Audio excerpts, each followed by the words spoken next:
listening to Lifting the Veil with Terry Lee. That's me, live on AmericanFreedomRadio.com. Today we are live with Dan Dix from Press for Truth, investigative journalist and filmmaker. Dan, welcome to the show today. How are you? I'm very well. Thanks for having me. It's awesome. For those of you that are new to Lifting the Veil, Dan has been with us. I think this is your third time. Am I right? Yeah, I think, yeah, it's got to be at least that.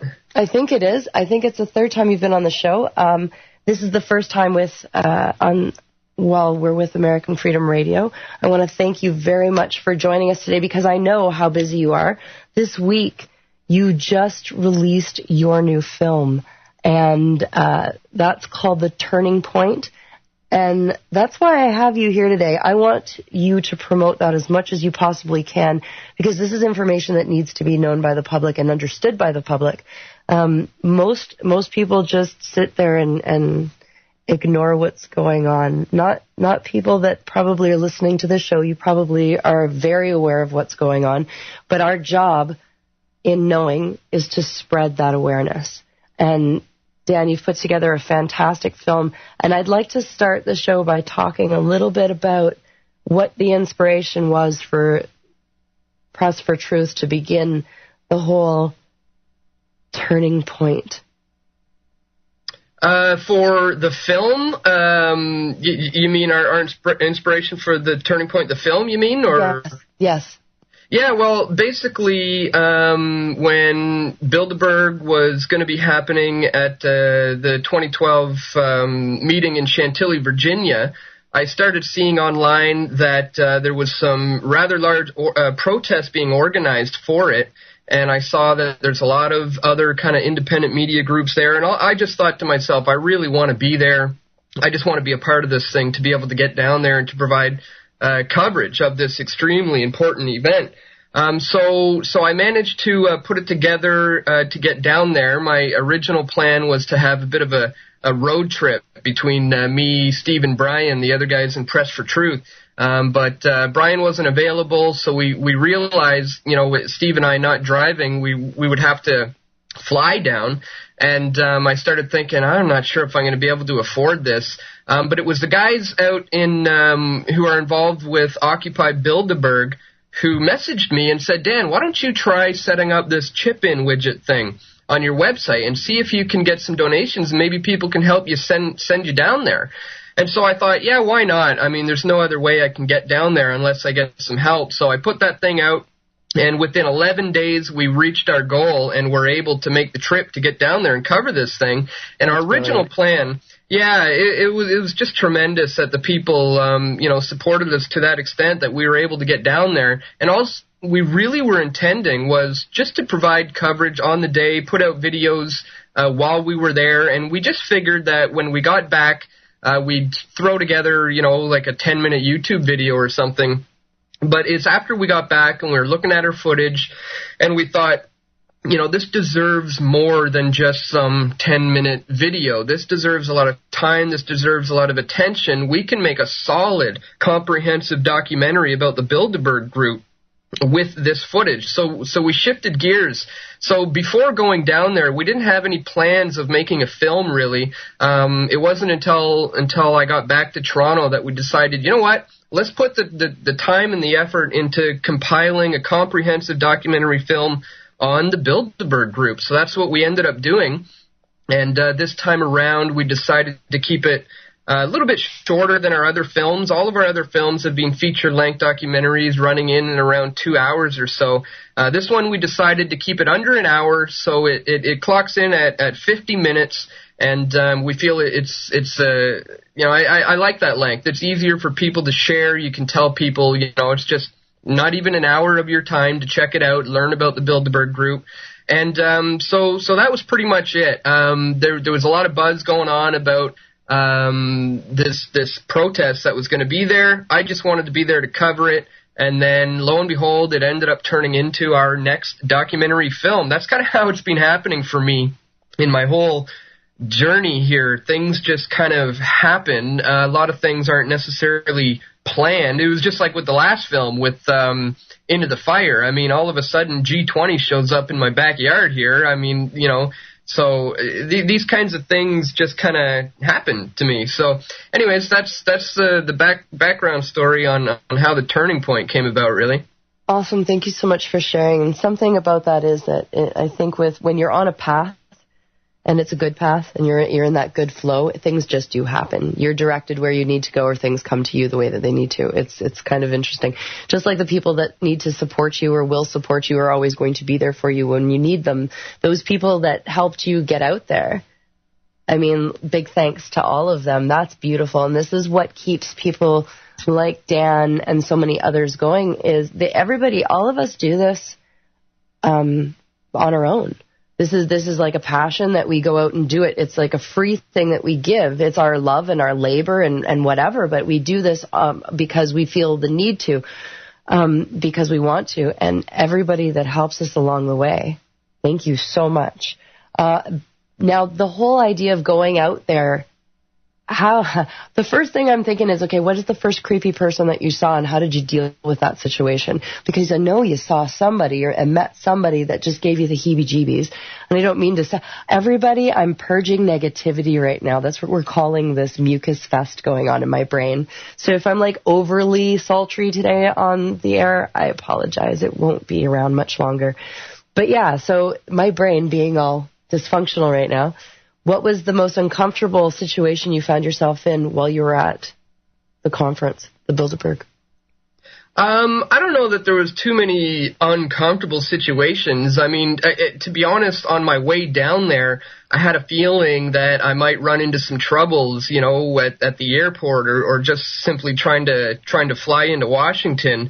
You know, but to my surprise, that was a breeze, really. The customs agents and stuff at the airport were asking me, what am I doing? Who am I? And I said I'm a journalist, a filmmaker, and I'm going to document a very important conference. And they asked me, okay, well, what's the conference? And I said, well, it's the Bilderberg conference that I'm going down to cover this year. And I automatically figured the next question is going to be, what's Bilderberg? And then I'd be taken into secondary or something. But they just said, no, okay, go ahead. So we really didn't have any problems getting there. And then once we got there, everything went relatively smoothly, I would say. I think it was on the second, maybe third day where there was a lot of arrests that started happening, and we have a kind of a section in the film where we show some of that. Luckily, I mean, I managed to not get involved with any of that craziness. I always managed to dodge some bullets there and just managed to be in the right place at the right time a lot of the times to capture everything that was going on in footage wise. So I don't know, I wouldn't say anything really bad happened to me down there. There was a lot of really good things that I like to think about and that I like to remember. Even just, let's talk on that. Yeah, well, mainly just kind of just meeting some of the people who are prominent in the field of alternative media and spending time with them for a number of days was great. I really enjoyed, we were working hard all day long while we were there, filming and interviewing people and, just getting the footage down. And then later on in the evening, we'd all go to some restaurant for dinner or something. And that was the highlight of the trip for me, I think, was sitting around a dinner table, with Luke Rudowski and Mark Dice and Jason Bermas and all the guys from Austin there, and just a whole bunch of guys sitting around the same table, just sharing our stories and talking about what our experiences been like and stuff. So that was definitely a lot of fun.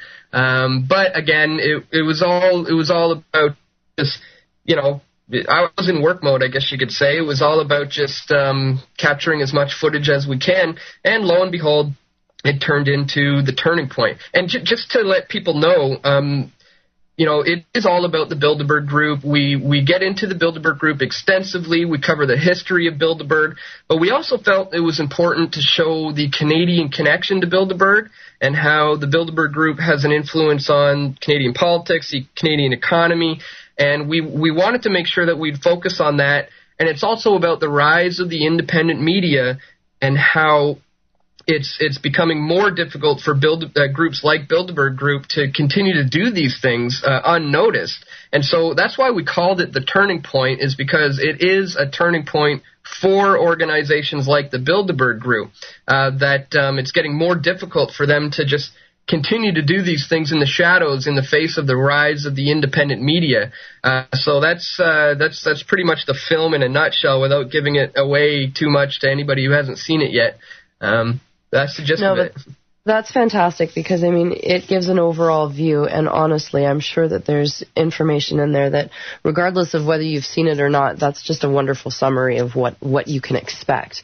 Now, as far as the doing it to your region, I appreciate that. Dan, for those of you who don't know, is from Canada, as am I, and, you know, we work towards our region because it's kind of what we know. That's where we are. So when I look at the media that I present, I'm able to obviously always go anywhere in the world with it. But when it comes to being able to really deal with people, we have to be able to hand it to our neighbors. So basically what Dan's done now, and the good people at Press for Truth, is that you've turned around and you've created something that the masses can share. Now, what is the idea with Press for Truth as far as sharing the film? Obviously, I want to encourage everybody to donate and to get a copy. Once that person has a copy, does Press for Truth have a problem with people burning and sharing? No, absolutely not. We fully encourage that.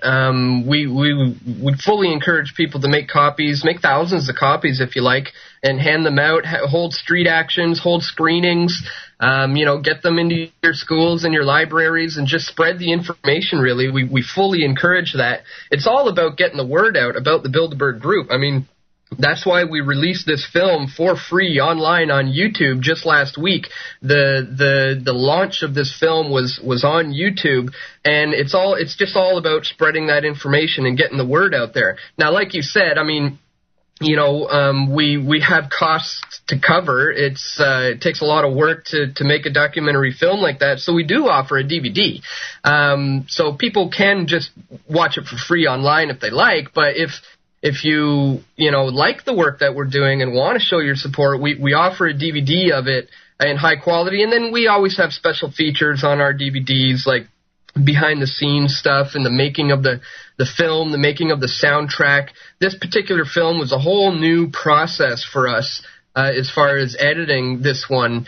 Generally, before, anytime we edit a film, the three of us would sit down and go over things, and we'd have to get together. But this time we did it very differently, where we had 3 identical hard drives, and we would just constantly send each other the save files of the latest edits, and we were doing everything individually from our own homes and sending it back and forth online. It was a whole other kind of process for this film. So anyways, that's just one of the special features where, for anybody who's interested in that kind of stuff, you can learn about how we put the film together, how we put the soundtrack together, and all that sorts of fun stuff. But so yeah, we have the DVD available now at pressfortruth.ca. And recently, I don't know if people know this, but I've offered that anyone who gets the DVD will also get a membership to pressfortruth.tv for a month, where you can then download all of our films and get access to our daily video reports that we've been doing from Monday to Friday all year long now. I started pressfortruth.tv in January.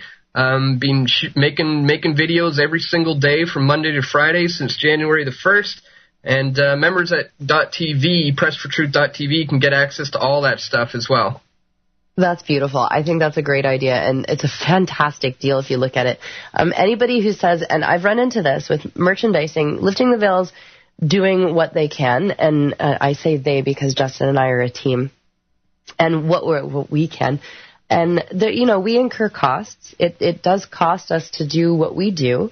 And we have our little merchandise, or we have our T-shirts and our buttons and our stickers. It's something small because our costs are much smaller than, say, yours are.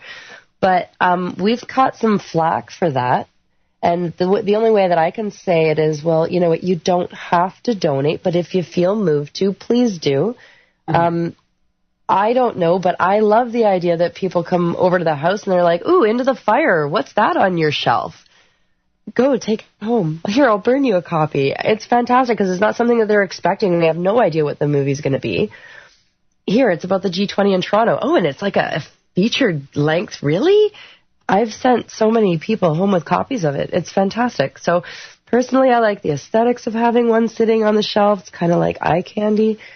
But if you can't do that, well then, you've got it for free. And you don't have to complain about it. Because like I said, there are people that are like negative Nancy's out there. Oh, no, you shouldn't be charging for anything. You should be giving it all free. Well, unfortunately, some people have to eat. Yeah, that's just it. And so some of these... I get that all the time as well, and we're just doing the best we can. We're putting it all out there for free, but we do need the support. And some people don't realize, it's like, well, most of you guys are dishing out $40-50 a month to people like Rogers or Bell or these kinds of companies to get you're just getting fed propaganda and you're not even thinking twice about it. At PressForTruth.tv, it's like around $4 a month, and you get access to everything. It's really not that much to ask for, really. But again, we offer everything for free anyways. Yeah, exactly. Mm-hmm. And you have that alternative. You can donate, basically, and there you go. Or you can... everybody has an option, so I just want to tell people to quit complaining. Right? Everybody needs to really focus on what we all have together that we can do together and stop focusing so much on what separates us. Because it seems like that's a big thing. And in this truth community that we've created here, not everybody agrees. Not everybody has the same views. Not everybody has the same beliefs, dogmas, whatever the case is. We have to come together on the things that work for us together. Because drawing more divides, that's not helping anybody. No, I would firmly agree with that. There seems to be a lot of that lately. I'm seeing even within the truth movement community, there's a lot of divide and conquer going on, and we need to ignore that stuff and focus on the important goal, which is exposing the agenda of the New World Order. I completely agree. And with that, we'll be back live on AmericanFreedomRadio.com. You're listening to Lifting the Veil. We're live with Dan Dix. You're listening to Lifting the Veil. This is Carrie Lee, and we're live today with Dan Dix. Dan, again, welcome back to the show, and we're so happy to have you on again. During the break, we were chit-chatting about this, that, and the other, and traveling, and what it is that we do as independent journalists. And I have deep respect for what you guys are doing at Press for Truth. If anything, I think personally, between you, Grasshopper Media, and Canadian Awareness, you guys are leading things, and you've inspired me to go the route that I'm going. So thank you for that. Oh, well, no, thank you.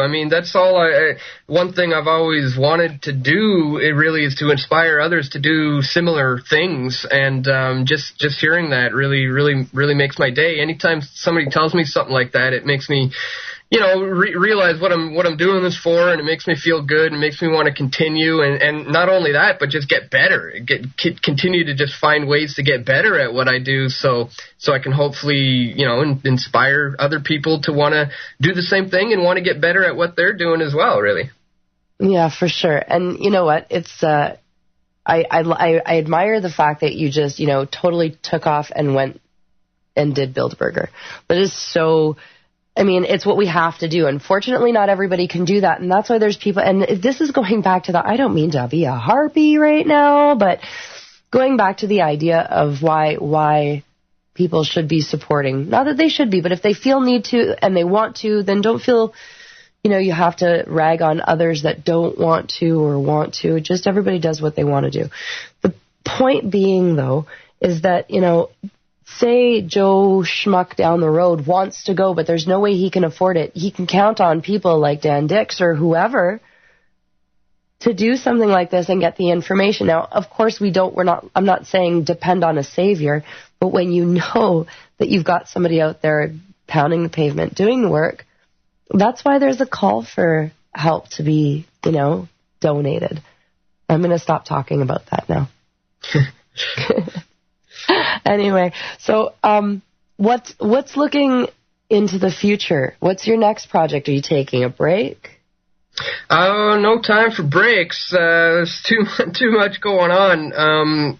Film-wise, we haven't really decided on a main next project yet. I mean, we just released our last film 5 days ago. So that's not really something I've been thinking about just yet. But again, I'm always focusing on trying to get my daily videos to a new level. I want to improve the production quality of them. I want to improve the amount of content that we're covering on a daily basis. So I think over the next couple of months and leading into next year, I'm not going to be focusing on like a major film project per se, but just more so focusing on getting my daily videos to a new level, the kind of level where I'd like to see it at. So that's kind of what's going to be my focus for the next little while anyways. But again, you never really know. A lot of these things that have happened with me have just kind of happened. They just kind of come up, and who knows what tomorrow may bring, and might, I might dive head first into a new project. You really, really never know. And that's kind of how I like to do it, really. That's excellent. You know what? It's better to just live in the now, live in the moment, and just let it all fall out, as it will. How's the response been so far to the film? From what I've seen on Facebook and whatnot, everybody's very happy with it. It's being spread like wildfire, which is exactly what we want. The awareness needs to grow. The energy needs to keep flowing. We need to keep being conduits to each other. That being said, how do you feel about it overall? How is everybody at Press for Sure feeling about this last film? We're feeling pretty good. It's being well received. I'm getting a lot of good comments. I'm noticing that people are sharing the link quite a bit, and we hope people will just continue to do that. So for the most part, I mean, I think people seem to like it, and I'm certainly glad about that. This film was a different kind of a style of a film than we've ever made before, where I did narration for it, and so yeah, I mean we get some negative comments here and there, but there's always going to be those haters out there, and not even haters. I mean sometimes there's some very good constructive criticism that I appreciate to hear, and I always take into account, and I appreciate hearing people's comments, whatever they are, positive or negative, because you can always learn from other people who are watching your work. So yeah, I don't know. I would say it's going pretty well so far. And again, if anybody hasn't seen it yet, we got it featured on the homepage right now at pressfortruth.tv, or you can go see it at pressfortruth.ca. Of course, it's on my YouTube channel at youtube.com/weavingspider. So if you haven't seen it yet, now's the perfect time, and feel free to leave your comments and your constructive criticism as well. And I always take all of that into account. It's funny.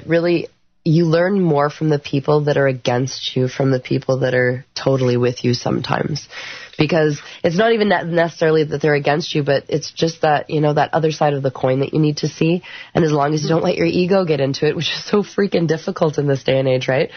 But as long as you don't let your ego get into it, you can always draw from whatever they're trying to share with you. Now, I wanted to talk to you a little about the class action lawsuit that was filed against Health Canada. This is pretty huge. For those of you that don't know, class action lawsuit has been filed against Health Canada in an effort to ensure that Canadians maintain the right to choose their own methods and products for their personal health and well-being. I was raised a child of two parents who are complete big pharma heads.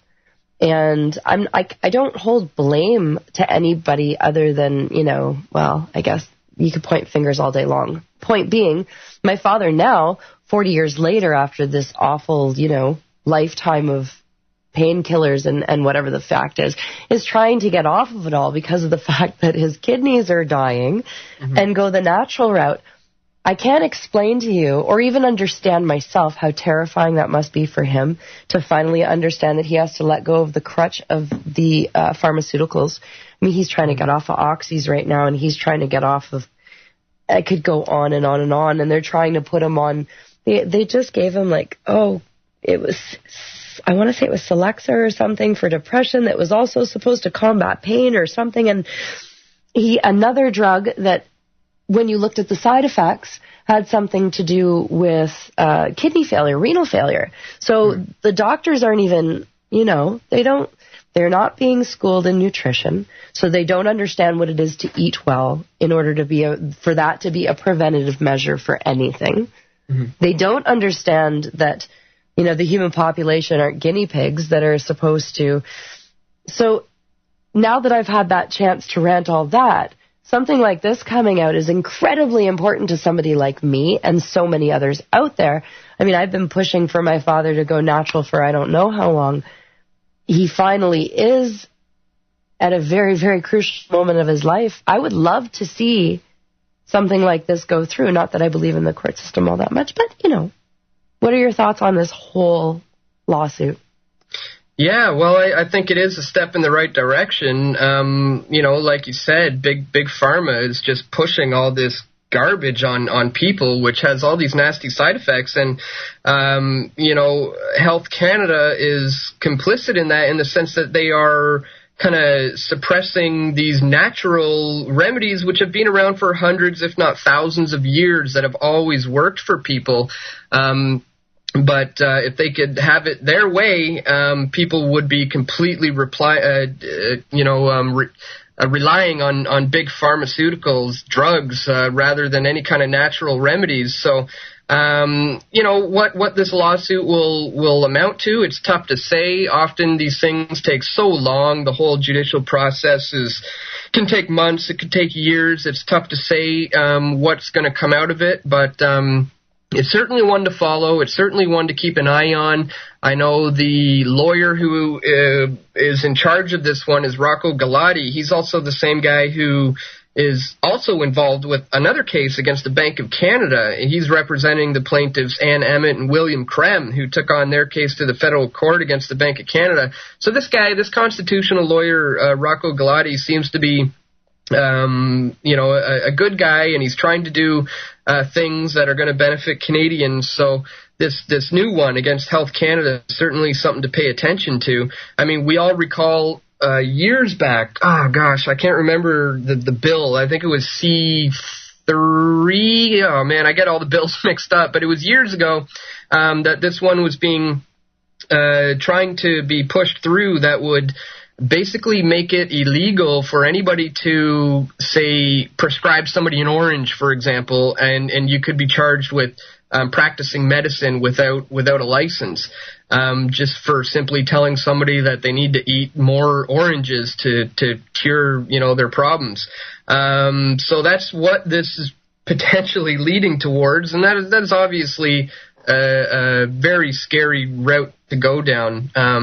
Especially in the face of, like you said, these nasty side effects that these pharmaceuticals have on people, all the cancers and, the diseases and stuff. People just need to move away from that and look to the natural remedies, and Health Canada is trying to suppress that. I think this lawsuit is a good step in the right direction. What's going to come out of it, I really don't know. How long it's going to take, potentially a while. But anyways, it's something to pay attention to, for sure. I think it's a good move, for sure. Definitely something to pay attention to. One of the listeners, if anybody doesn't know, if you go to liftingtheveil.ca, you will come to our website, and you can go to the chat room and you can ask questions. One of the listeners from the True North Radio show at www.freethinkradio.com asks, don't you think pitting one government agency, the courts, against another government agency, Health Canada, doesn't that seem a little bit futile? And I can't say that I don't agree with them, but at the same time, it's like a grassroots movement, and it's going to bring awareness to others, and that, I think, in itself is enough. So like Dan was saying, it's something to pay attention to. But Dan, if you wanted to answer that. Yeah, I see where they're going with that, and I would have to agree as well, to the extent that, we can't look to government to solve the problems of the government. That is certainly something that needs to change, or it's not, it's just not going to work. There's a lot of gray areas there. There's a lot of different ways that things can happen. But I would have to agree to some certain extent that, we have to move away from looking to, for example, voting in the new guy to save all the problems. Like, let's just look at the presidential election that just went on last week. Such a puppet show. I mean, I truly don't think that the votes matter when it comes to somebody like a Romney and an Obama, and the American people are just being duped into believing that they can vote in somebody new to solve all the problems and fix everything. But again, we got to move away from looking to the government to solve the problems of the government. I think maybe that's what the caller or the person in the chat room there might have been referring to. Yeah. The way that I look at it sometimes is that you just can't take an opportunity and not see something good come out of it. And there's got to be information coming out of it. I may not agree with the way that it's going, or the way that, or the way that it may not, the way that it may end up in the end. But the fact that it's out there and it's in the mainstream is something that is important. A friend also in the chat room says, Dan, you've taken the truther videos to a professional level that mainstream sheeple can't disregard as someone who ate the brown acid. The work I have seen... Oh, I lost it. The work I have seen seems accurate and very professional, and he thanks you. And that's something that you must get a lot of people thanking you for putting yourself out there and being a voice. Yeah, and I mean, I appreciate that, but it's not about me. It's just about getting the information out. Yeah, I'm the face of it here at Press for Truth, but I have a solid team of guys behind me who help me in our efforts, and people have to be careful in this movement with looking to people more so than the information, and there's this cult of personality which often develops in people in these movements, and it could potentially be dangerous. And so I appreciate it. I like the thanks, and it's nice to know that the work is appreciated. But always remember, it's not about me. It's about getting the information out there, and that's the number one most important thing. Definitely. That's something that is very important. That's half the reason why I don't do any video shows. Very rarely you'll see me doing video shows because it has nothing to do with me. It's whatever information I'm trying to get out there. So I totally get that. And I have a lot of respect for you saying that completely. Something that Nelson wanted to add, courts just make evil acts official. They don't make evil acts right. And there's something to be said for that for sure. Now, wow, I was just saved by music. I had like a slow moment, and, somebody stepped in and said, hey, Carrie, it's commercial time. So with that, we'll be back on AmericanFreedomRadio.com with Dan Dix. Welcome back to AmericanFreedomRadio.com. You're listening to Lifting the Veil. I'm your host, Carrie Lee. Once again, we're with Dan Dix of Press for Truth. And, Dan, I have to ask you a question I didn't want to ask you, but I kind of want to ask you just so that I'm not, I don't know. Okay. What do you feel comfortable talking about what happened with Charlie Veitch's latest attack on you? Oh, yeah, I know. See, it's like, whatever. We can talk about whatever you want. Yeah, I guess if people are wondering what you're talking about, yeah, he seemed to have decided to leave me a bit of a message on my Facebook wall there about a week ago, I guess. Oh, maybe a little longer, I'm not sure. But to be fair, it was a public post that he tagged your name to so that everybody would see, which is fine and dandy and whatever, but I don't see why he's attacking the whole religious aspect. You've said that you're not religious. You got your boy Jesus on your side. So what's the problem? What do you see the problem as being? Well, just to let people know what he said, if I can try to remember, he said something like, how can Dan's Facebook profile say no religion when he claims to be, a committed Christian, how can anybody press for truth when they're looking through the indoctrinated lens of a mind-controlled program, I believe, is what he said. And if people want to hear my responses to that, I guess you can find it in the thread. I can't recall the whole conversation that we had, but obviously I had to respond.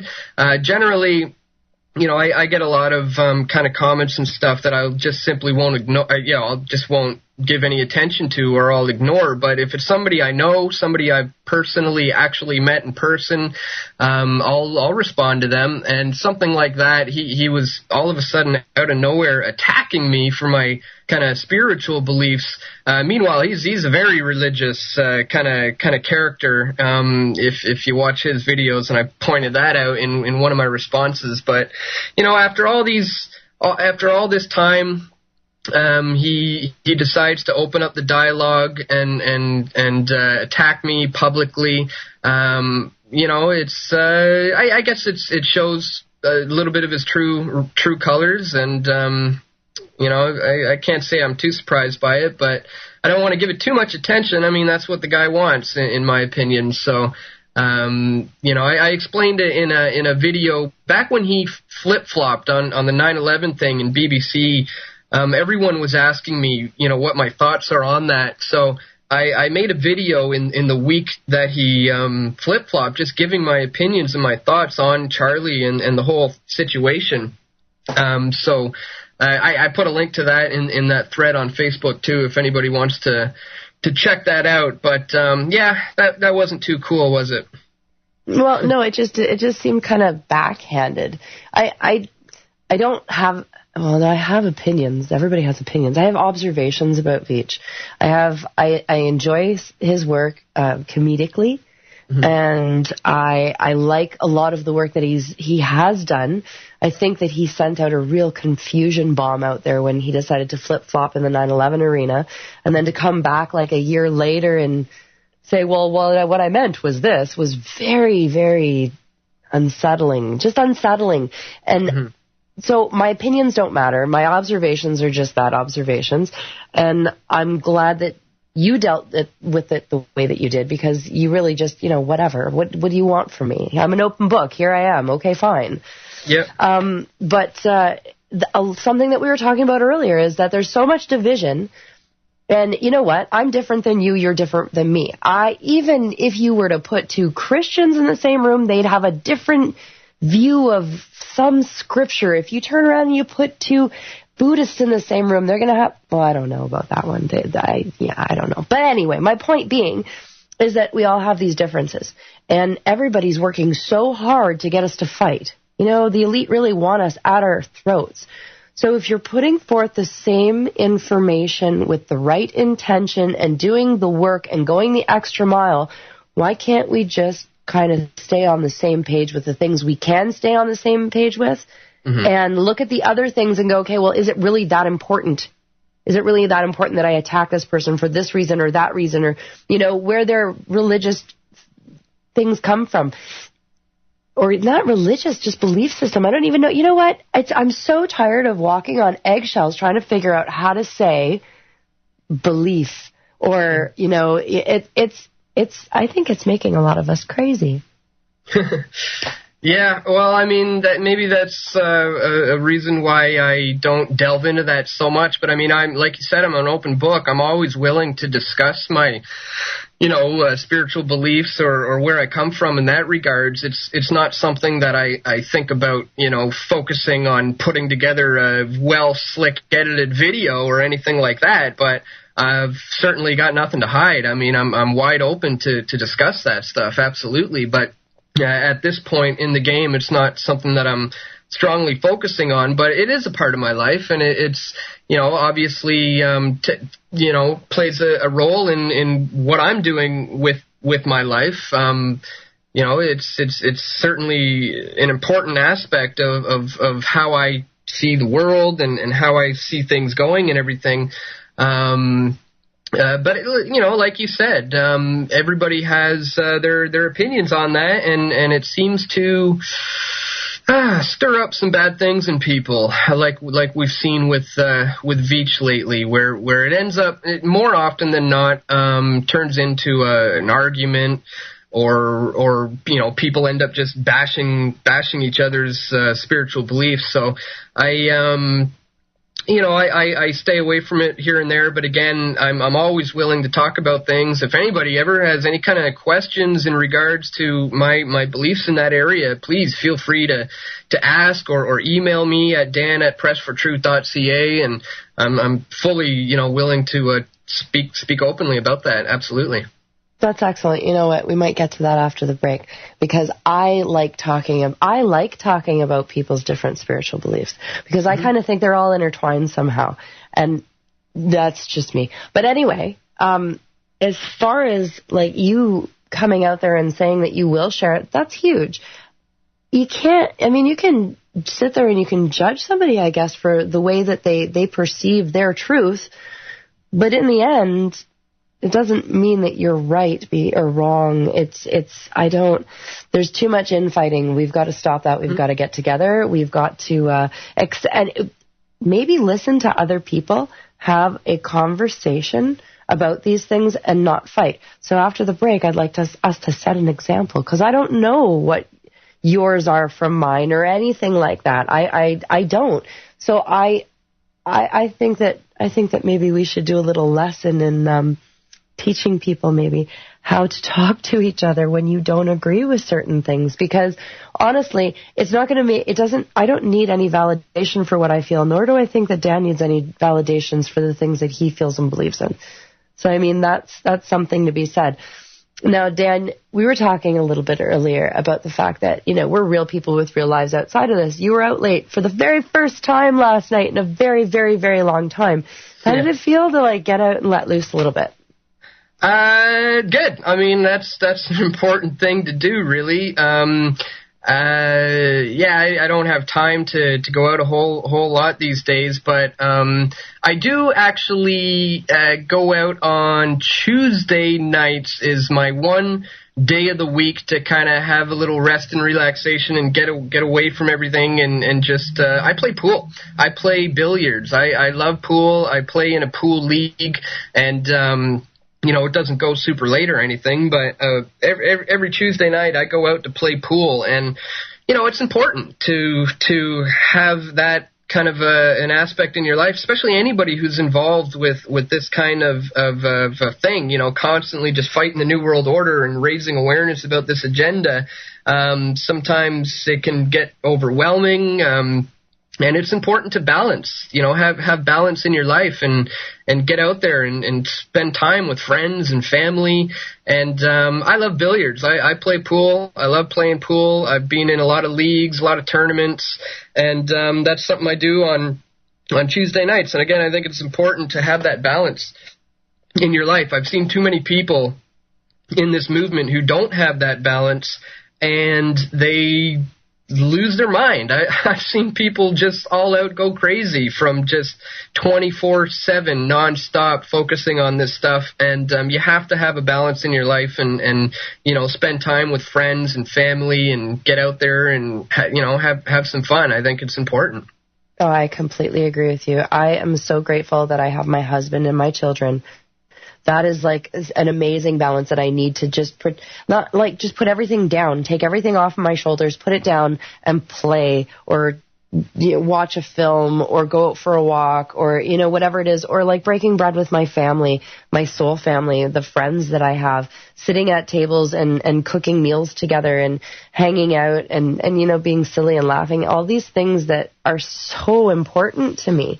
I used to play pool. I wish that I honestly still did, because it's a lot of fun. And I guess I could, but I can't stand going to seedy bars anymore. Mm-hmm.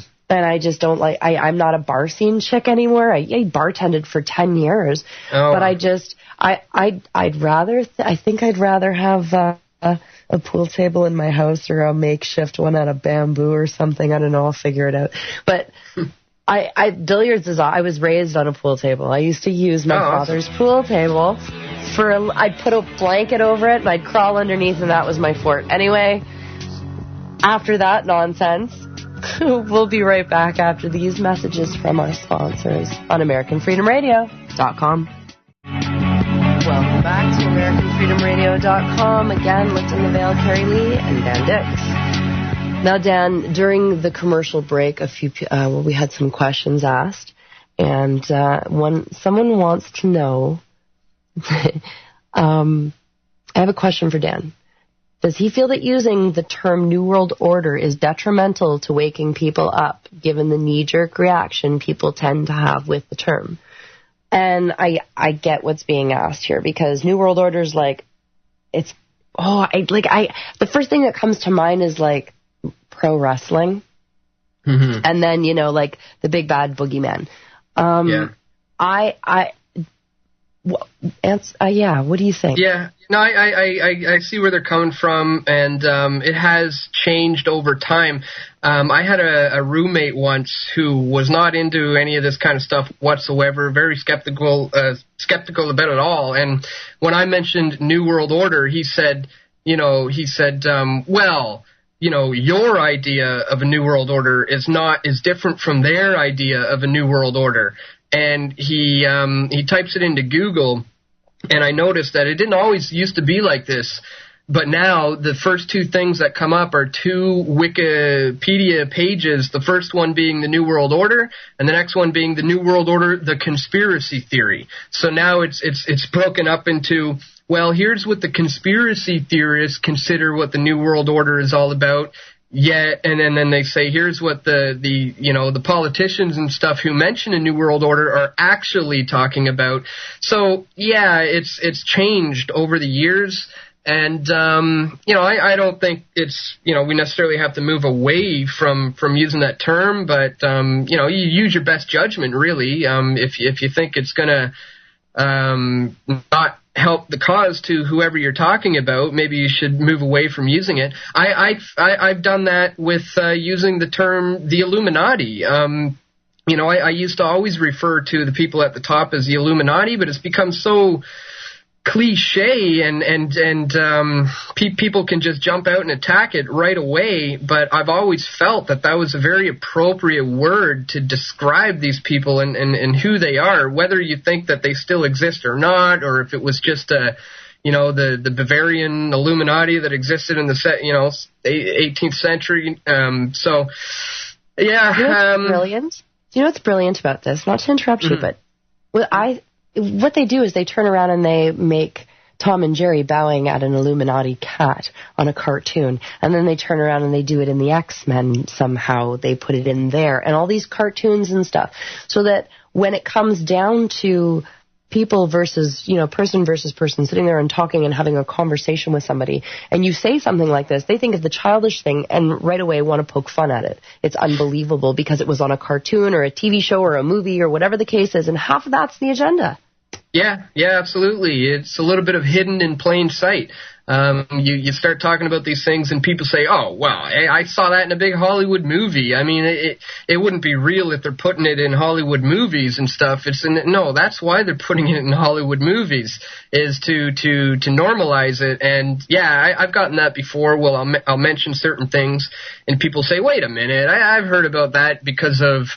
I mean, Da Vinci Code is a good example, and the they ruined everything. That ruined everything for everybody. Yeah, big time. I mean, ever since those films came out, and, now you mention the word Illuminati, and everybody's like, "Oh yeah, you're watching too many movies there, buddy." But that's all part of the plan. I mean, it's a tactic that they've used. It's hiding things in plain sight and discrediting it. Just trying to discredit it by putting it, out there in the open and convincing people that there's nothing to it, when that's not the case at all. Yeah, no, for sure. Here at Vail, it's like the elite. That's the only thing I'm comfortable with saying is the elite. Everything else to me just feels wrong. So It should be like the self-presumed elite, but they've done such a good job of putting themselves there. They just are what they are. Well, I've been doing the same, referring to them as the global elite, but now, for instance, I get a lot of people saying, you shouldn't call them that anymore because you're putting, by saying elite, you're putting them on a pedestal, like as if they're elevated higher than other people, and you can't win. You can't win for losing. No, you can't. Yeah, so... I mean, just continue to use the terms that you're comfortable with and that you believe in, and if you feel that it's, not going to benefit the conversation, then leave it out, I suppose. Yeah, that's all you can do, I guess. Yeah, no, that makes a lot of sense. I'm getting told in the room, no, I don't use the word elite because that makes them seem too good. Okay, so we're just going to name them they who must not be named. We'll just take a page out of Harry Potter and just do it that way. And I can feel all the floggings coming at me right now. Mm-hmm. Now, as far as we were talking before the break about beliefs and how they can put a lot of dampering on our truth seeking, but at the same time, it's a lot of our beliefs that bring us to do what it is that we do. You have some pretty, I would say, intense belief systems to be pushing you to do what you do. And I would say some good guidance. If you're comfortable, do you want to share a little? Yeah, absolutely. I mean, I am a Christian, and that's another one of those words. Dirty words, right? That just has such negative connotations to it, largely because of the evangelical movement in the States, which is just... giving it a really, really bad name. But I don't subscribe to any particular sect of Christianity or any one denomination or any kind of organized religion. People need to understand. I understand how, organized religion can and has been used still to this day to control people's minds and to manipulate people and that sort of thing. So I have nothing to do with that kind of stuff. But I do believe in Jesus. I believe he's the Son of God. And this is as a result of looking deep into this and researching it for many, many years, just like I do every other piece of topic or any kind of thing I'm learning about. It's a result of heavy research. Yeah, that's where I lie in that. And again, it's not something I often get into because of that. It's another one of those bad words, it seems, these days in the truth community. But perhaps there's a reason for that.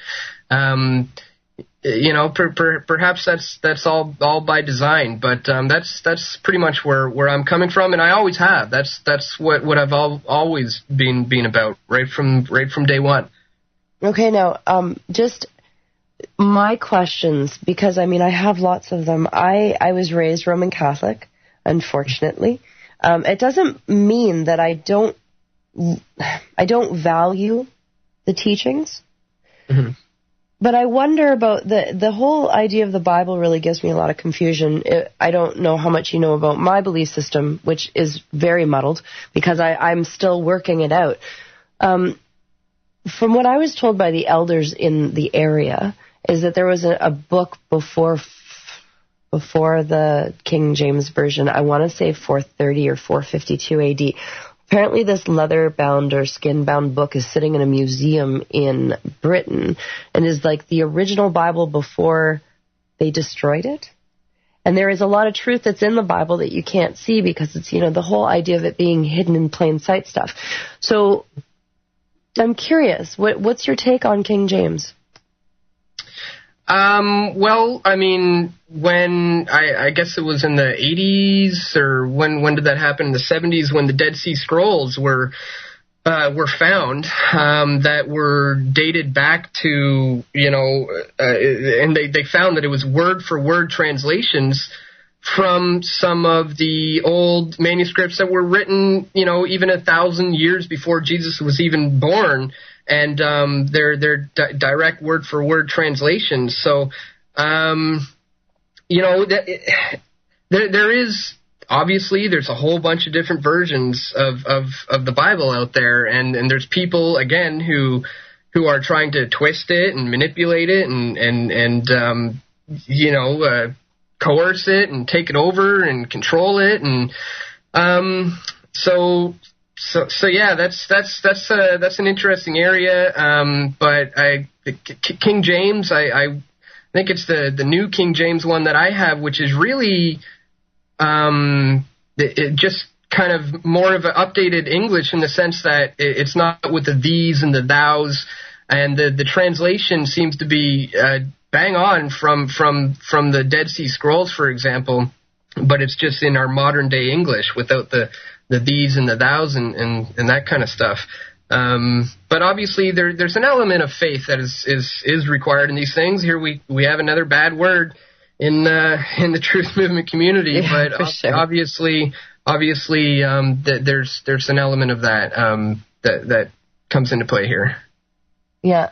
Now, I have someone in the chat room saying, when religions teach to be against other religions, that is something that's very, very, very, very concerning. And they're also getting into the idea that it was written by Francis Bacon. There's a few different theories on that as far as who wrote the Bible. I'm not going to get into it too much because, honestly, and as I said, how do two people have this conversation? It has nothing to do with fear, but I'm going to respect what Dan's saying because I look at it from a different point of view, and I don't trust the men that had their hands into writing that book. That's something that has always been very unsettling to me, and I think there's a lot missing from it. And honestly, it's part of my femininity that's talking there because I think it's far too patriarchal, and that doesn't make sense. There has to be some sort of balance. So that's kind of where I'm going to leave it because I personally don't have much else to ask. I think we know where Dan's coming from. And I respect you, brother, for everything that you've come out and said because, I mean, some people, I don't think they'd be as forgiving to listen to what I just said or listen, me listening to what you just said. It doesn't offend me. It doesn't hurt me. I don't feel the need to, kick you and say you're wrong or make fun of you or call you names. Mm-hmm. That's how you deal with these situations, just, okay, we have a different point of view. Let's move on. Do we think, that we need to keep Health Canada and any health agency out of our medical, out of our nutrition, out of our diet? Of course we do. So let's concentrate on that, or let's concentrate on, providing as much truth as we possibly can for people. I don't think you have any less respect for me than I do. No, exactly. And I mean, it's important to open up these dialogues and learn from each other. I mean, like you said, you don't really know. I don't really know. I mean, nobody can say they know for sure, and we simply obviously have our own opinions and beliefs, all based on a whole number of things, our experiences in life, our upbringing, our parents, a whole number of other factors come into play in regards to our belief systems. But, we can continue to learn from each other. There's nothing to fear when it comes to discussing these issues. And it's important to, not let it descend into just an argument that's going to result in, you just calling each other names. And that unfortunately, when it comes to that topic, that's usually where it ends up. And that's why I don't really get into that, especially with people, online or whatever. I'm not going to get into some kind of religious debate, on Facebook or something like that. I just ignore all that stuff because often, nothing gets achieved. People don't want to learn your opinion. They just want to figure out ways to bash you or whatever. But I'm always willing to talk about it because we all can learn from one another. We all have unique experiences, and we all have things that we can learn from one another. And all I can do is speak the truth as I see it. I'm a public figure, and I need to speak openly and truthfully and just tell it like I see it. And a lot of people are afraid of, how they're going to be perceived, or how people are going to look at them, and they're thinking, oh man, people are going to think that I'm crazy now, or they're going to think that I don't see it, or I don't get it. And you know what? Don't worry about that. Just speak your mind, and speak truthfully and honestly, and you know, everything will work out, you know, and that's all I can do, really. So I think it's most important. Definitely. Yeah, most definitely. Yeah. You know what? Other people's opinions of me are none of my business. And when it comes down to it, anybody's going to look at me and say anything. I'm not going to say that I haven't been hurt by things before, but I mean, cut me, I bleed, the whole 9 yards, whatever. What I'm saying here, though, is that what anybody thinks of me, it's not mine. It's not mine. It's not in my head. It's not in my heart. It's not my feelings. It's not my thoughts. It's not my construct. It's not mine. It's not my baggage either. A lot of the times when someone has such a bad problem with you, it's because of the fact that they're having such a big problem with themselves. Mm-hmm. Yeah, absolutely. And again, all we can do is speak the truth as we see it, and I guess people can take it or leave it. It's all we can do, really. No, for sure. Trying to bash anybody or the thing that bothers me the most, I think, is when people resort to the name calling and the personal attacks, and that really shows the person's character, and it's upsetting because I think sometimes I expect a little bit too much out of people, and I'm hoping that, you know, they're not going to reach or stoop to that level. But then you have to realize, you know, when that ego gets hurt, whoever it is, it's not always nice what comes out of it. Yeah, no, I hear you. And like you said, it's not an easy one to get into with most. But again, definitely not. You know, you're eventually going to come down to what is the big picture. I mean, in anybody's path on trying to learn about all this stuff, you're eventually going to come to a point where you're going to ask the question, well, what do these guys believe? You know, the Rothschilds, the Rockefellers, some of the guys pulling the strings. What are their thoughts on God and religion? And you start to find out that they have a very strong opinion. They do believe in this stuff. And, you know, when you start to look into that a little more, you find out that a lot of these guys are deeply involved in the occult and some very sinister practices, and that starts to begs the question, okay, well, is there something bigger going on here than what we can see with our eyes? And I've come to the realization that this is spiritual warfare that we're really, truly engaged in, and I think that's the big picture. I couldn't agree with you anymore. It is spiritual warfare that we're facing. And with that, we're on to our next break. We'll be back live with Dan Dix on AmericanFreedomRadio.com.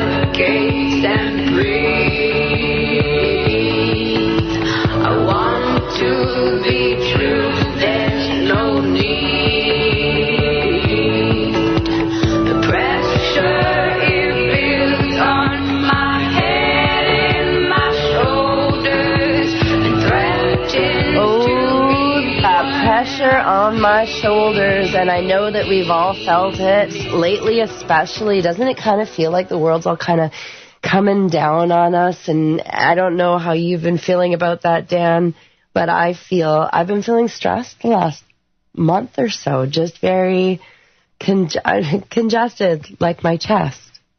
Well, we're only a month away from the end of the world, after all.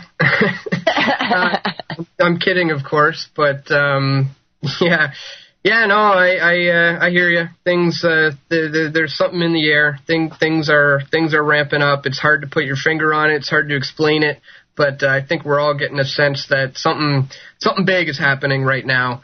But you know, it's an amazing time. It's an amazing time to be involved in the truth movement, as we like to call it. It's an amazing time to be involved with exposing some of the things that are going on in the world, because I truly believe that we're at this fork in the road, or this moment that's going to be known for history. You know, I think our grandchildren are going to be asking us about these times that we're living in right now, and they're going to be saying, you know, what were you doing back then during the information revolution when everything just kind of kicked off, you know? And I want to be able to say I was on the side of truth. I was on the side of freedom. I was trying to enlighten my fellow man. And I just think it's an amazing time to be involved in this fight against the New World Order.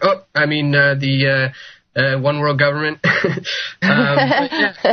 a lot of names. They've been throwing them out in the chat room like crazy. Yeah. No, but for sure. I think a lot of us can feel that there's something in the air. There's some big things going on right now. Yeah, definitely.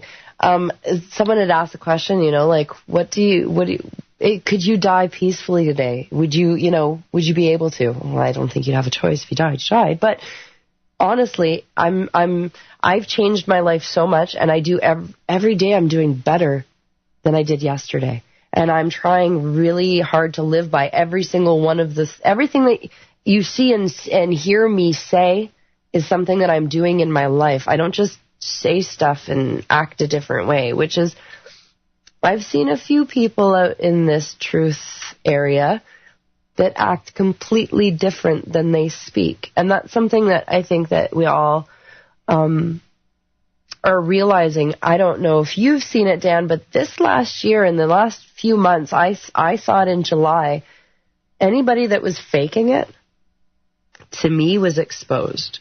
In one way, shape, or form, I saw from July till now as if another veil was lifted, another apocalypta, you know what I mean? Yeah. Yeah, well, the posers will only last so long. I mean, the people who are not into this movement for the right reasons, it will eventually come out. They can't just continue the charade, and I mean, their true colors will eventually be revealed, and I've seen that with some people in the movement. I think our good friend from London, England, that we were talking about a little earlier might be a good example of that, where some of the true colors began to shine, and you start to see what people are really into this for. Some people get into it for the wrong reasons. Some people are into this for recognition, hero worship. They want to be idolized. They want to be famous. And if that's what you're into, then you are into this for all the wrong reasons, and you're not going to get anywhere with it. Your heart has to be in the right place. You have to want it just to be involved in informing your fellow man and just speaking the truth as you see it. And the frauds will be exposed. I mean, there's no doubt about that. Yeah, no, for sure.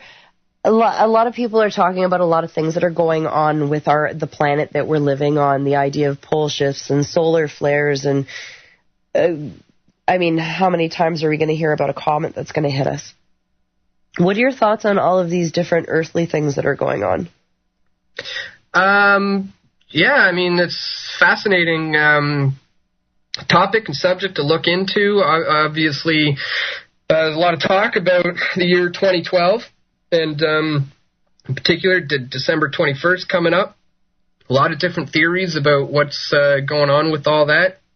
I don't necessarily think the world's going to end or anything like that, but no, it's fascinating to look into what the Mayans were saying, what other cultures all around the world were saying about this very specific time that we're living in. You know, it wasn't just the Mayans who had something to say about 2012, and I think they were basing things on a 26,000-year cycle, so it's not really, they weren't saying it was going to be the end of the world. It was just going to be the beginning of a new kind of a cycle.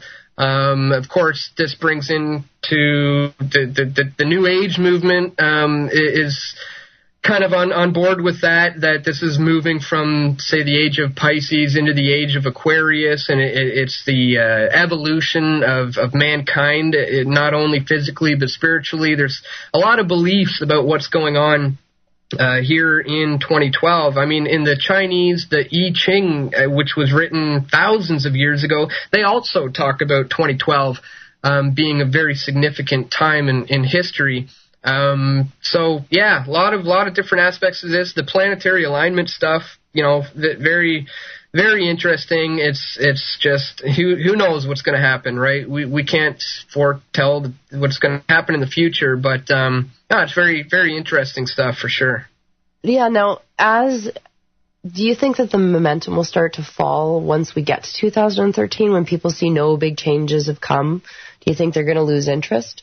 Because, I think they've already lost it. I'm surprised nobody's... I honestly, at the beginning of the year, I really thought that we'd be seeing a lot of propaganda, from the mainstream and on TV shows and movies and all this and that about the end of the world and December 21st kind of thing. I haven't really been seeing much of anything, to my surprise. Do you get that sense as well, that there's you would think in the years leading up to this, everyone was talking about it, but now that we're actually here, it doesn't seem to be an issue.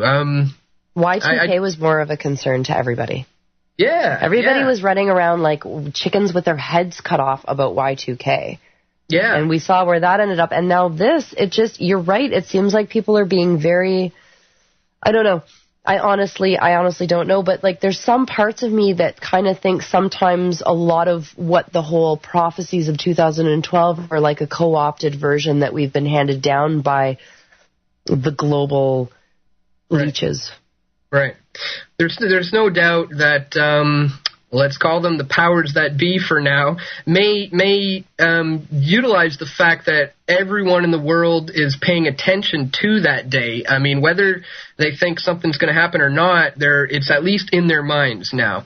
And perhaps they can use it as an opportunity to gain control, perhaps through some sort of false flag, or who knows what may happen, but certainly the powers that be may seize this opportunity because the whole world is paying attention to this. And I think that's what the New World Order is all about. We know they want a one-world government. We know they want a one-world religion, a one-world cash system, a one-world army, one-world everything, 111. And it's about getting us all on the same page. We have to be on the same page in order for all those things to come about. And the December 21st, 2012 thing very well could be one of those times where everyone in the world is on or at least thinking about the same thing at the same time, so they could jump on that opportunity to get more control. That's for sure. Yeah. Do you think that's a fear, like something that they're working? If the whole idea of there's always going to be that fear that's there for 2012, everybody's going to be sitting huddled in front of their fireplaces, waiting for something to happen, even if it is quietly, even if there's people that aren't admitting that that's what they're going to be doing. Do you think that they're just totally feeding on the fear of it all? Yeah, exactly. I think it's in people's minds, whether they're afraid that something's going to happen or they're not, at least they're thinking about it anyways. So when the powers that be can manipulate that or use that to their advantage to try to gain more control. But again, there's no sense in worrying about what may or may not happen. We can't foresee the future. We just have to live in the now and continue to, tell people about what we know here and now and what's going on today. Yeah, there's really no point in sitting there and wondering what's going to happen tomorrow. We have as little control of that as we do as what happened yesterday. Yeah, and we need to... It would have been really nice. It would have been really nice if nobody went to vote. I would have been tickled pink if I went and I turned on somebody else's television, because mine doesn't get cable, but somebody else's television, and everybody was like, Romney and Obama didn't win, nobody won because nobody voted. Like, in my heart, I know this is like off topic and random, but in my heart, I so want to turn on some television and have that happen.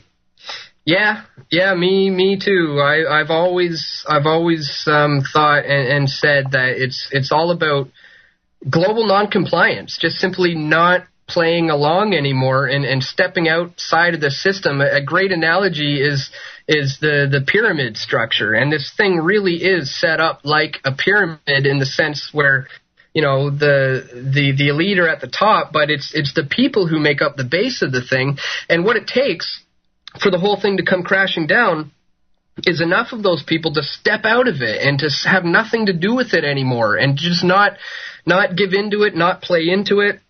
And you remove the bottom brick from the corner brick from a pyramid, and the whole thing comes tumbling down because it's all relying on us, the people who are playing into this system, to hold it up in the first place. So I think global non-compliance is the answer. Get your money out of the banks. Get out of debt. It's easier said than done. We're born into this debt-based system. I mean, most people now have a mortgage or credit cards or line of credit, but do what you can to get out of this system. And again, that's what we need to see is global non-compliance is the way to bring this thing crashing down. Yeah, I couldn't have said that any better, honestly. We have so many things that we have to consider when we're sitting back looking for our truth. And there seem to be so many things that are against us, but you have to push all that aside and see what's drawing us together. We have to turn around, see what's drawing us together, and move forward together in that kind of unity. And withdrawing to force yourself from the systems to whatever extent that you can. It's so difficult, but then it isn't. I'm growing sprouts in my basement.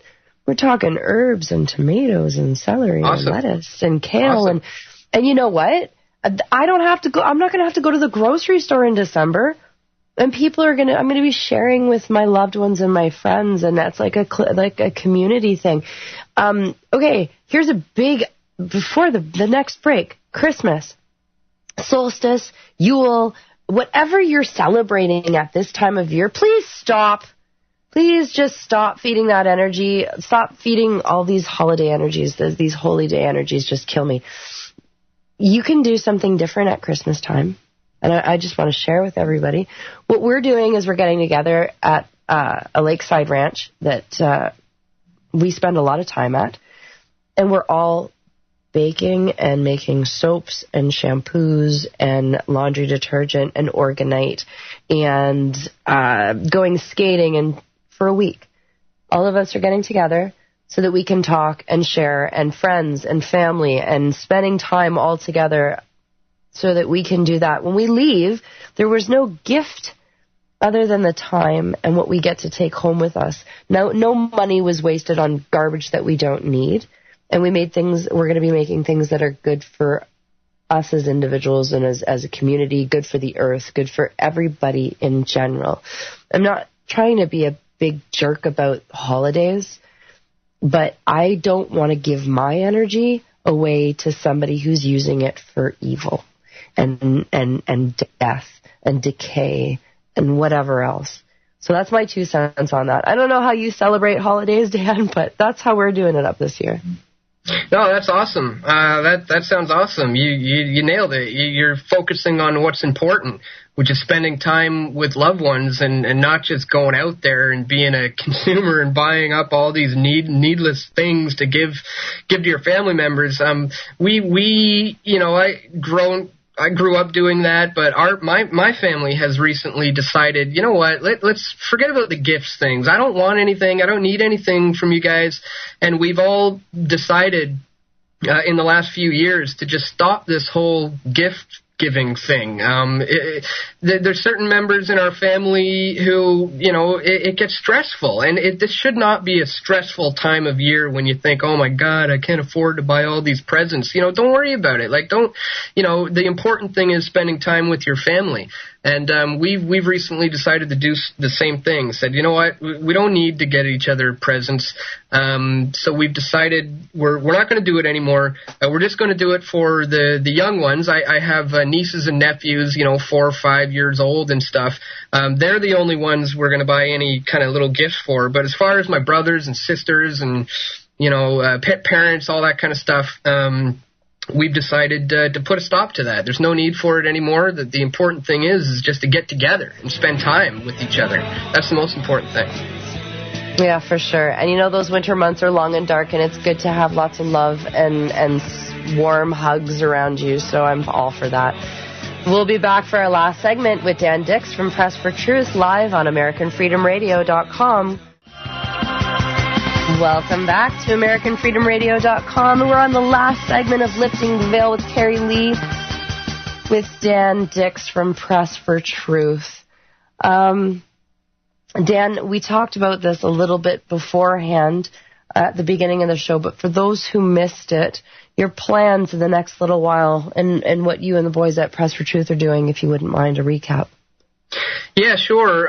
The focus, obviously right now is the new film. I mean, it's only been out for 5 days, so, we're just hoping people will spread the links. If anybody's just tuning in now, we're talking about our film, The Turning Point, which delves into the topic of the Bilderberg Group. So we just put that out 5 days ago. We're hoping people will spread the YouTube link and just help to share the information. Put it out there on your Facebook and Twitter and email it out to your friends and just help us to get the word out about Bilderberg, basically. So that's the focus for the next little while. And I'm also trying to look into ways to take what I do at pressfortruth.tv to a whole new level is in regards to the look of the daily videos, and I just want to make it as good as it can possibly be. So that's pretty much the focus for the next few months, and then going into the next year. And we got some big things in store for next year, but nothing I can really talk about now, just because certain things are not completely finalized and official. So I don't want to say anything before anything is actually finalized or actually truly official yet. But all I can say is we've got some exciting things in store for early next year for sure, in regards to the direction that I'll be taking Press for Truth. But in the next few months, you can stay tuned. Pressfortruth.ca obviously is where we put out a lot of the information, and then on a daily basis from Monday to Friday, I'm putting out videos at pressfortruth.tv. Again, that's our subscription site where people who want to support the work that we're doing can go there and sign up. You can become a member there. You'll get access to all of my music, all of my films, all of the daily videos. You can download all this stuff in high quality from that site. And so that's basically our focus for the next few months. And then we got some big things in the works for early next year, but it perhaps is a little too soon to talk about yet. I don't want to jump the gun. I want to wait until things are finalized. But just to let you know, we got some good things in the work in regards to the future of Press for Truth. Good to know, and thanks for the share. Last question from the listeners, and one that I don't think I've ever asked you. Well, if you're comfortable enough, your moment that you woke up, we've got about 5 minutes. I don't know if you can put that all into 5 minutes, but if you could and you wouldn't mind sharing with the listeners, when was that first moment that you woke up and realized everything was not right?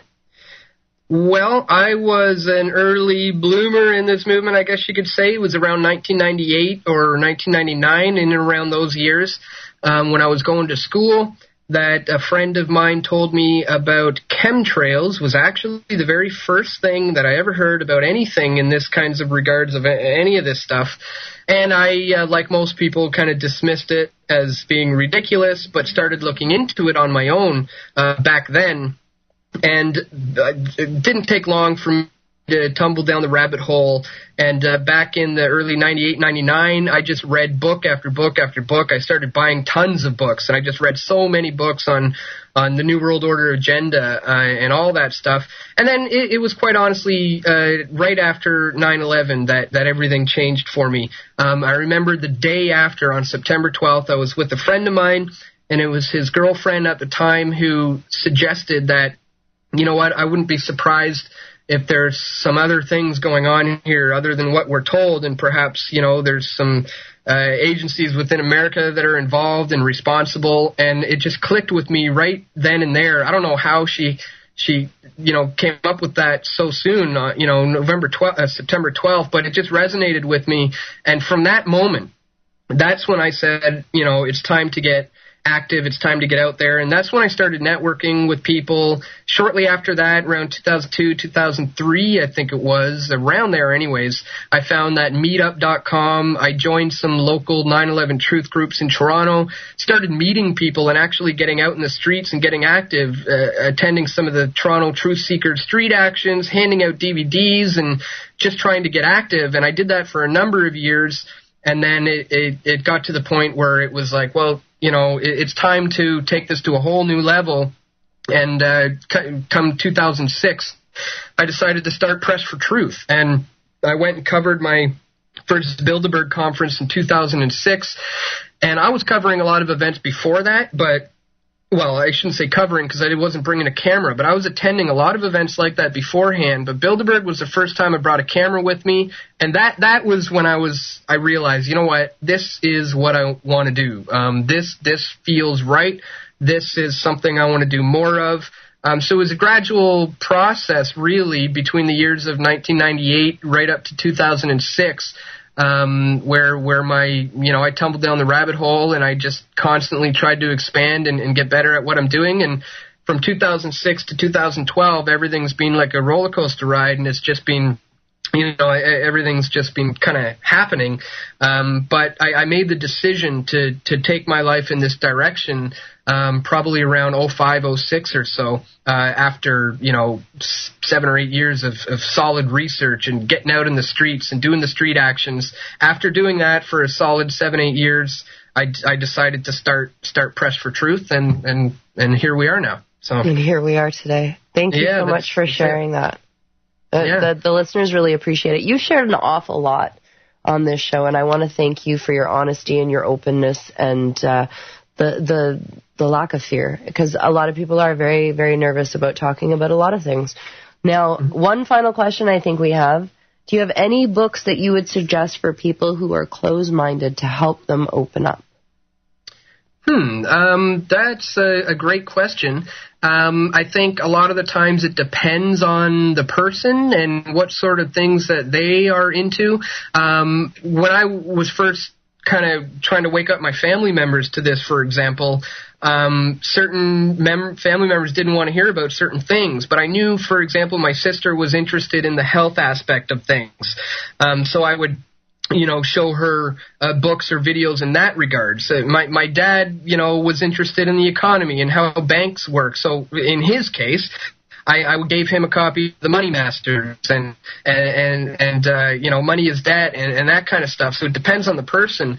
But as far as a book, you don't want to give anything that's too heavy of a read. The one that comes to my mind, I'm looking at it right now on my shelf, is Propaganda by Edward Bernays, the nephew of Sigmund Freud. That's a good way to show people how, the people are manipulated into going along with all this stuff through propaganda. So, I don't know, I guess there's a number of different topics and books. I guess it all depends on who you're trying to wake up, really. And if you can find something that resonates with them, that they're interested in, because a lot of people need to feel that they've come to this realization by themselves. They don't want people to have told them. So just figure out what they're interested in, and perhaps you can find a way to introduce a book or a video that deals with the topic that they're specifically interested in. That'd be my suggestion, I guess. Yeah, totally fair. Completely fair. It's a big question. There's a lot of books out there. I look at my shelf and, my goodness, you know what? Go buy somebody the Quadrivium just so that they can indulge their brain in some nom nom nom. Because honestly, the Quadrivium and the Trivium, complete brain food. That's my suggestion. I know nobody asked me, but I put it out there anyway. The other thing, I guess, would be, do you have any favorite quote that you want to share with anybody, or saying or mantra that has helped you through this life? Favorite quote or mantra? Really on the spot. Yeah, I don't know. Not particularly. I mean, I nothing's coming right to my head, so I guess I don't really focus on anything what other like people that. Say.